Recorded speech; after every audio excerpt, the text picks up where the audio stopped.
For the first time in the United States, scientists have edited the genes of human embryos. Officials at Oregon Health and Science University confirmed the experiment took place and said results would soon be published. The controversial step is raising major ethical concerns. To help us better understand this, we're joined by Dr. David Prentice, adjunct professor of molecular genetics at the John Paul II Institute and vice president and research director of the Charlotte Lozier Institute.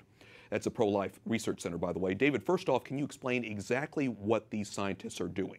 Right, and Wyatt, gene editing sounds a little tame, like you just went in with your word processor, but what they're doing is changing the basic genetic structure, and they're doing it with young human embryos. In fact, they tried it after the embryos were a few cells old, and it didn't work as well, so they actually created the embryos, and in the process made a little change, genetic change, where they cut out a piece of DNA and then replaced it with another piece of DNA. Now, it's aimed, of course, at least at first, to try and prevent or treat a particular genetic disease, but it's never going to stay there. But like you say, technically the scientists are altering, they're changing the DNA itself. Is that safe? Is it legal?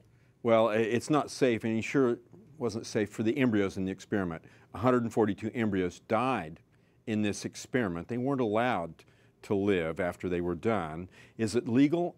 Unfortunately, it is at this point, as long as they don't use federal taxpayer funds and as long as they don't try to put them into the womb. We have a couple of barriers, but we obviously need a lot more. You know, one genetics expert says gene editing of embryos is unstoppable, even going as far as some say it's inevitable. The real question, I think, David, is this ethical? Well, it's not ethical.